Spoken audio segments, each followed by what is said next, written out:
once they vote to keep the government open, they also have to vote within the next couple of weeks to allow the Treasury to pay the bills for the money that Congress has already spent.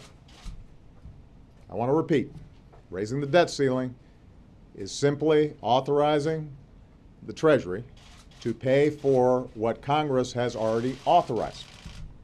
Failure to meet this responsibility would be far more dangerous than a government shutdown. It would effectively be an economic shutdown with impacts not just here, but around the world. We don't fully understand what might happen, the dangers involved, because no Congress has ever actually threatened default. But we know it would have a profound destabilizing effect on the entire economy, on the world economy, because America is the bedrock of world investment. The dollar is the reserve currency. The debt that is issued by the Treasury is the foundation for our capital markets. That's why you don't fool with it. Now, some Republicans have suggested that unless I agree to an even longer list of demands, not just gutting the health care law, but cutting taxes for millionaires or rolling back rules on big banks and polluters or other pet projects that they'd like to see, and they've been trying to get passed over the last couple of years, that they would push the button, throw America into default for the first time in history, and risk throwing us back into a recession. Now, I am willing to work with anybody who wants to have a serious conversation about our fiscal future. I've demonstrated that by putting forward serious reforms to tax and entitlement programs that would bring down our long-term deficits. I have said in the past, and I will continue to say, that I'm willing to make a whole bunch of tough decisions, ones that may not be entirely welcomed by my own party.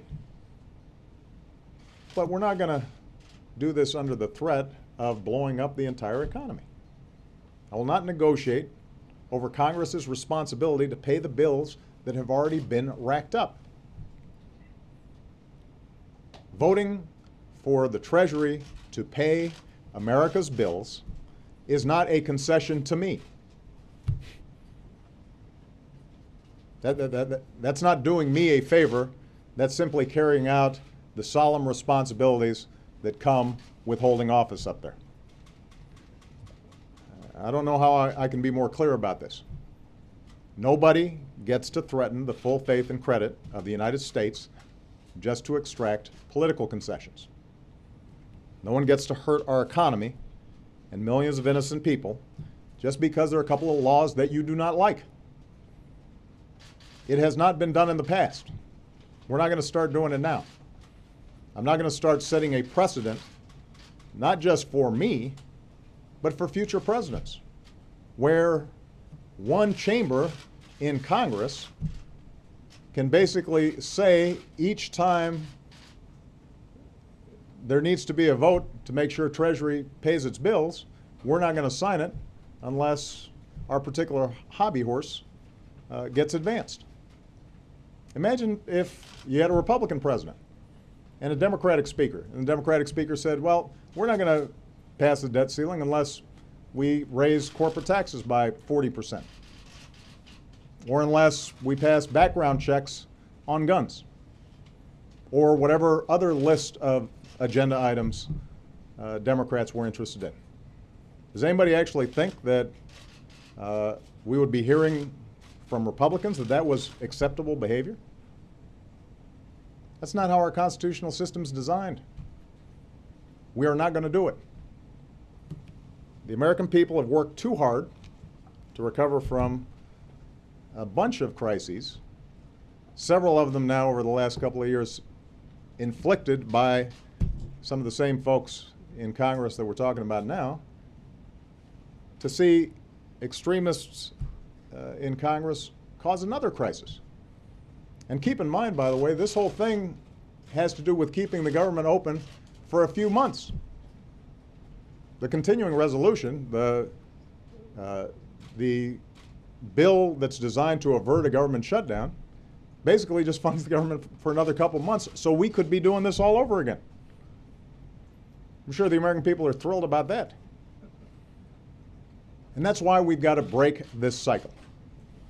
My message to Congress is this: do not shut down the government, do not shut down the economy, pass a budget on time, pay our bills on time.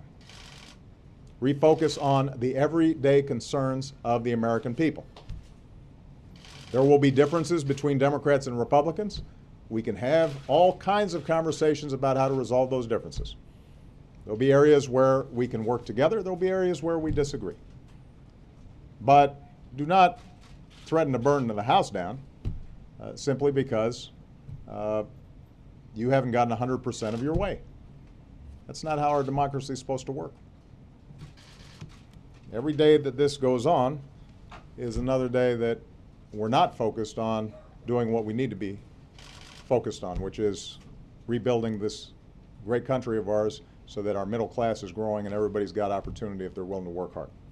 That's what I'm focused on. That's what Congress should be focused on as well. All right. Thank you very much, everybody.